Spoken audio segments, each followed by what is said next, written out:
This meeting is being recorded. Good morning and welcome to Onward in Love and Caregiving.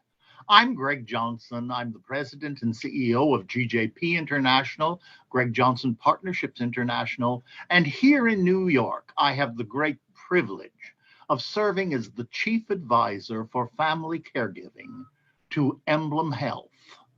And I want to welcome you. I can't begin to tell you how marvelous it is to be with you at this very moment. As many of you are aware, I haven't done this program in almost 5 weeks. I had surgery back in October. The surgery went very well. The new hip seems to be getting comfortable, but there were some extenuating circumstances that have hindered the recovery. But I'm pleased to say, one step at a time, we're moving forward. And caregiving. I can't begin to tell you how much I have thought about caregiving, talked about caregiving, and experienced caregiving. My husband, Donnie, has been incredible, a caregiver extraordinaire. And I don't want to start to weep, but I get very teary about it because I'm so grateful.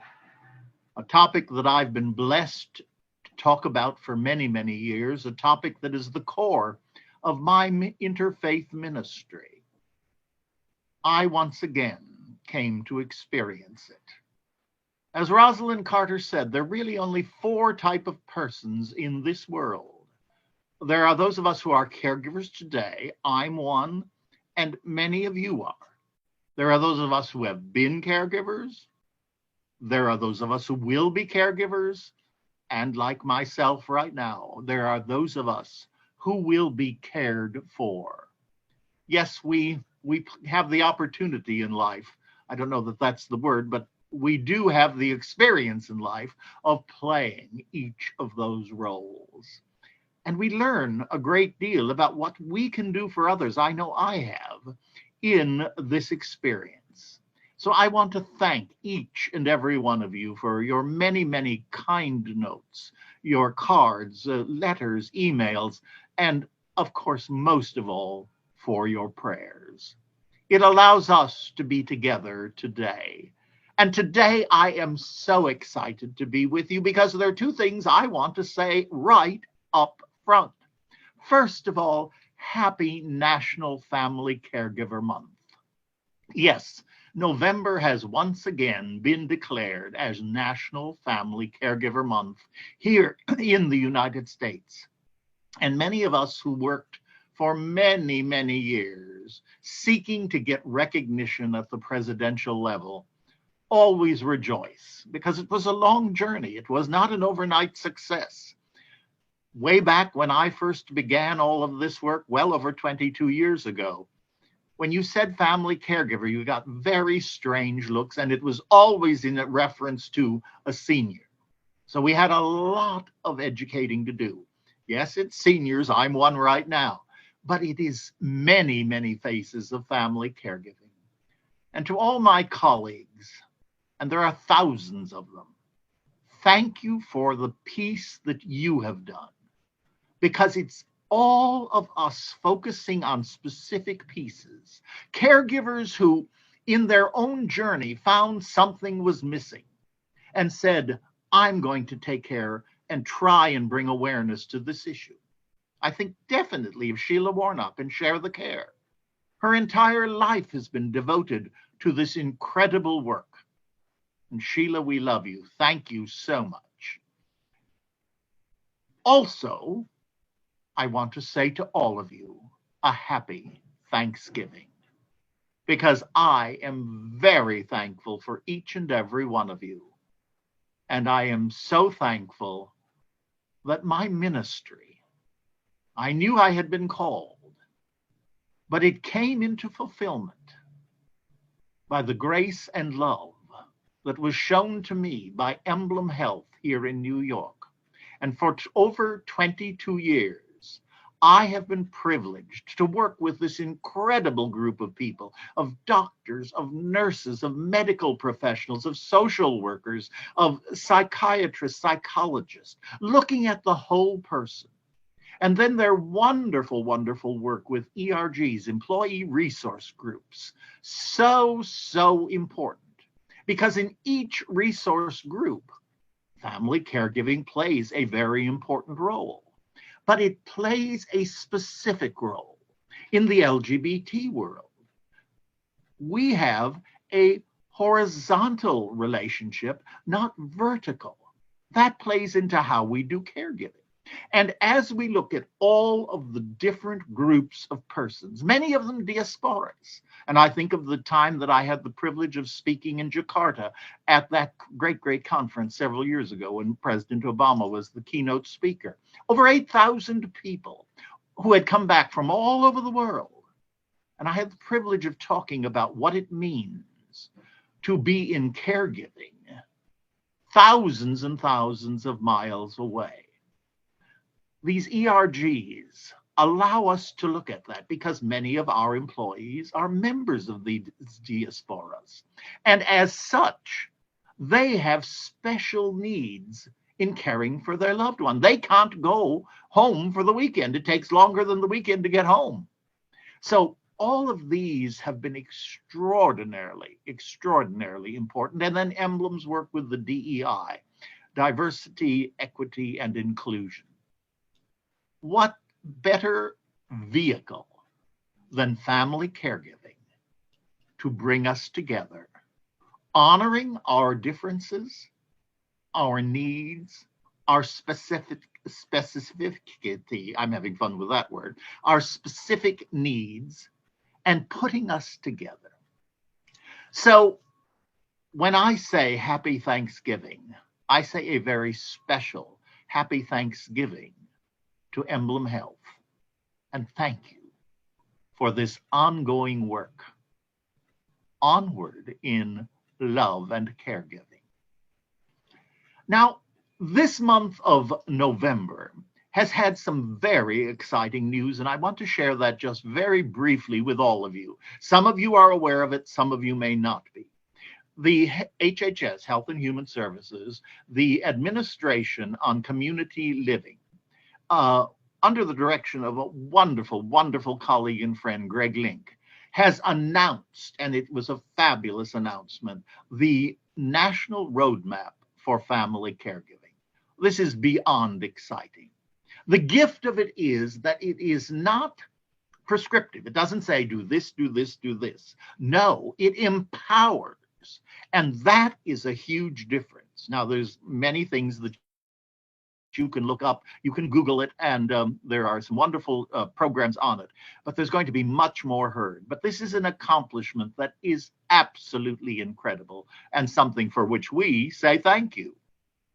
Also, the UN NGO Committee on Aging continues. It's been my great privilege to serve on that committee for many years. And now I have been inviting members of Emblem to join us because the work goes on and it's so important, especially as we continue to focus on the Convention for Aging. Convention is a document, a statement in UN terms. And we have been working on this for over 20 years, and we continue to push that forward. And particularly the work that's being done with the UN NGO Committee on Aging has been focusing on the women. Older women was the topic of the International Day of Older Persons today. And the work is incredible. It's chaired here in New York by the brilliant Dr. Cynthia Stewin. And then also there are groups in Vienna and in Geneva. Yes, so it is the three areas that are working together earnestly for this. And we say thank you to all of them. And then a newer organization, though it's been working and growing, but it's come into some exciting new opportunities, and that's the Global Coalition on Aging. And I've had the privilege of sitting on that committee ever since it began. Each of these is taking important steps to the future of the aging world and the aging population. And that always includes the caregivers. And you see, that's why for me it has always been so important, and why I'm so grateful to Emblem, because they have allowed me to assure that family caregiving has a seat at the table.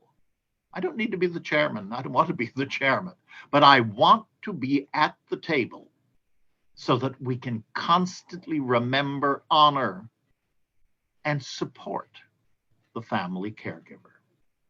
And that's something that is so needed. Our programs at Emblem have been very much about that. It's been education, it's been resources, it's been support groups, and then finding peer leaders to take the program forward, because every day there is someone new becoming a family caregiver. Now, before I leave you this morning, I want to take a moment. This is, as it were, our Thanksgiving program, and that means the holidays are coming.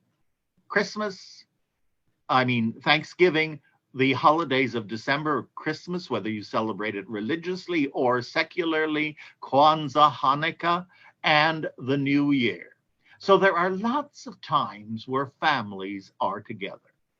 Now, often the primary caregiver feels very much overwhelmed and very often burned out because the strain has been so much. And yet, I hear this again and again. And so what I'm going to share with you is something that's been tried many, many times, and I'm happy to say has been successful. Often, the primary family caregiver feels that people are not listening to them, other relatives, brothers and sisters, whatever it might be. And how do you begin that conversation without alienating someone or causing a fight? Well, one of the things that I have found helpful, and once again, I give thanks to Emblem, and you can find this on my Facebook page, right where this broadcast is as well. Care for the family caregiver, a place to start.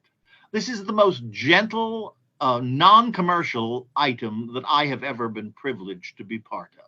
It was written many, many years ago, and this is the 4th edition.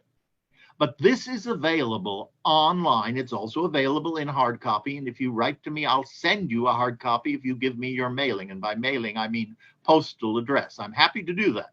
It's available in English, Spanish, and in Chinese. What do I recommend with this? Here's what I have suggested and others have done and found to be helpful. Prior to coming together at Thanksgiving, I urge the primary caregiver to take the link for this book and send it to each of the persons who will be coming to the dinner or to the reception or the party, whatever your tradition is. You can say that you've been following someone whose ministry in life is about family caregiving. You can say that you just found out about this, whatever way you want to preface it. Send them the link, saying very simply that you have found it helpful and would appreciate if they would take a look at it. Because then you're beginning a conversation about something that has been written and acknowledged. This was written for the White House Conference on Aging, so it has creds, as they say, it's credibility. But beyond that, it takes it out of the realm of, you're driving me crazy, or why don't you help? That's not going to get you anywhere. Maybe go take a hammer and pound something. I know how it feels. If you want to get a positive result, do this in a positive manner. So once again, I'm going to show it to you one more time. Care for the family caregiver, a place to start. You can also go to Google and just Google Emblem Health, and in the search button, put Care for the Family Caregiver. And all of our wonderful resources will be there for you. But I also am putting this right up on Facebook so that you will be able to have that.